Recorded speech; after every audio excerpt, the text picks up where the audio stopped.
Maliens, où sont passés les Maliens de cette page? Où sont passés les Maliens? Venez. Est-ce que vous avez vu? Regardez. Est-ce que vous avez vu? Qu'est-ce que je vous ai dit? Le premier match face à la Zambie, qu'est-ce que je vous avais dit par rapport à cette équipe? Qu'est-ce que je vous avais dit? Je vous ai dit ceci, que ce Mali a toutes les caractéristiques d'une équipe qui va aller loin, qui va jouer le dernier carré. La victoire d'hier, écoutez-moi s'il vous plaît, la victoire d'hier, cette qualification, ça montre que cette équipe a ce qu'on appelle une âme. Écoutez, c'est la qualification des joueurs. On doit cette qualification aux joueurs uniquement, pas au coach. Parce que ce coach est nul. Je vous dis que ce coach est nul. C'est le coach le plus faible de cette CAN. Tom Saintfield. S'il ne rapporte pas, je dis bien s'il ne ramène pas la coupe à Bamako, même s'il joue les demi-finales, on va chasser ce coach. Même s'il faut que je prenne le billet d'avion pour venir à Bamako, on va chasser ce coach. Vous savez pourquoi je dis ça? On prend le carton rouge, par exemple, à 30e minute, c'est normal, ça arrive. Parfois, ça arrive dans les matchs. Il ne fait presque aucun changement. Le seul changement qu'il fait pendant plus de 90 minutes, c'est Mamadou Doumbia. Le seul changement. Ça veut dire qu'il n'a aucune solution. Il maintient son plan de jeu. Le seul changement. Je dis bien que ce coach est très nul. Je vois certains d'entre vous, vous êtes en train de dire non, le Mali hier, ça ne joue rien, c'est poussif. Vous connaissez ce qu'on appelle jouer en infériorité numérique? Regardez moi-même les gens. Vous d'abord, que lorsque vous avez juste mal à la main comme ça, vous n'allez pas au travail. Vous avez juste mal à la tête. Vous n'arrivez même pas à manger. Vous connaissez ce qu'on appelle jouer en infériorité. Vous voulez quoi? Qu'est-ce que vous auriez voulu? Vous pensez qu'ils vont être à 10 et faire le jeu? Non. Alors là, on se repose uniquement sur la défense. On se repose. Déjà, d'abord, même à 11 contre 11, ils n'étaient pas favoris. Combien de fois à 10 contre... Vous auriez voulu quoi? Voir quel jeu? C'est tout à fait normal que le Mali a adopté une position de dos rond.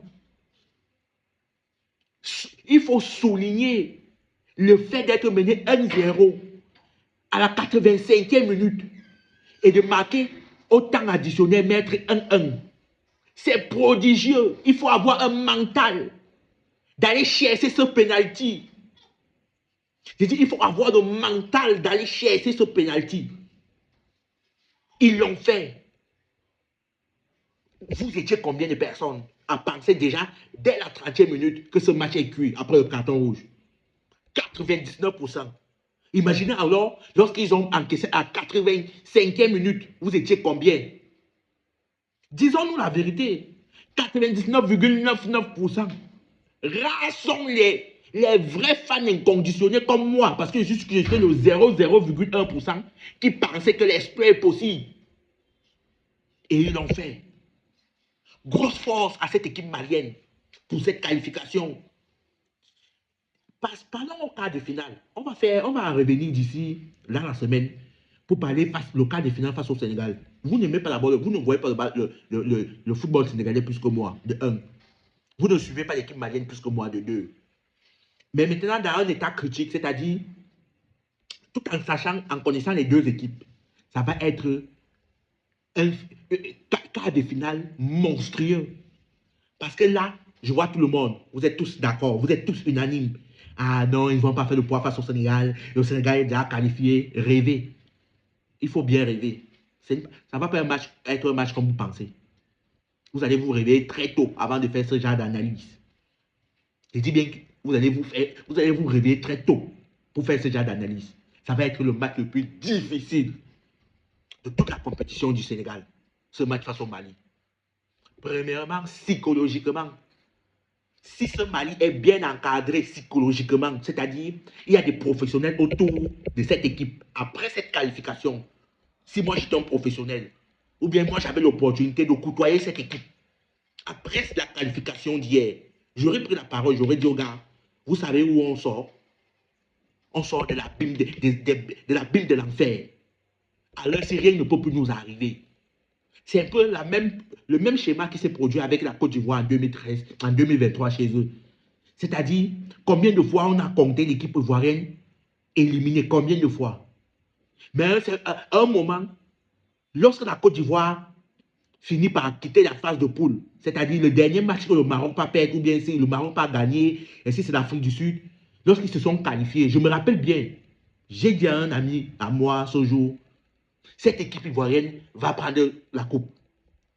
Parce qu'un scénario où personne ne compte, tout le monde a abandonné les espoirs.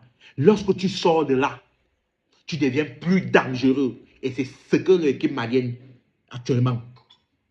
Je dis bien, c'est l'équipe malienne actuellement. Ils vont être plus dangereux. Quand tu es au mur, plusieurs fois, tu n'as gagné aucun match sur 90 minutes. Tu finis par être en quart de finale. Si tu as un bon préparateur psychologique, une bonne équipe autour de toi, on prend ça comme une force, on booste les joueurs, on les dope à l'adrénaline psychologique. Vous dites même quoi?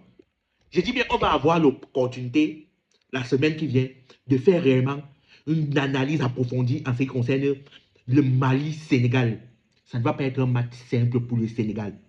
Je vous dis, je connais cette équipe sénégalaise, je vois cette équipe sénégalaise, j'admire cette équipe, je vois aussi cette équipe malienne. Où est-ce qu'ils sortent? Vraiment, vous n'êtes pas prêts pour ce quart de finale. Vous n'êtes pas prêts. Donc, grosse force à cette équipe malienne, les gars. Grosse force. Quand je parle, mes amis ivoiriens, les haters, ils vont venir me dire, va être coach. Je suis en train de passer mes diplômes pour être coach. Dans les années à venir, vous allez voir mon nom, je vais souvent postuler pour prendre une sélection. Et je suis sûr que vous qui me regardez et qui adorez mes analyses, vous allez soutenir ma candidature. Bon les gars, grosse force à cette équipe malienne. Vraiment, j'ai très bien dormi. J'ai très bien dormi. Grosse force. Je dis bien grosse force, on ira tous à Bamako avec la coupe. Parler du football, c'est bien, mais pouvoir vivre, c'est mieux. C'est encore mieux. Donc en bas, vous allez remarquer qu'il y a un lien de notre canal Telegram où on vous donne des coups sur les matchs chaque jour. Entrez, cliquez en bas si vous nous suivez de Facebook. Si vous nous suivez sur YouTube, c'est une nouvelle chaîne, les gars, abonnez-vous et likez et on vous attend en commentaire. Donnez-nous la force. Ceux qui sont sur TikTok, hein, le lien se trouve dans la bio. Vous ouvrez juste ce lien sur le navigateur. Je dis bien, on se trouve sur Telegram. Grosse force à cette équipe malienne des aigles.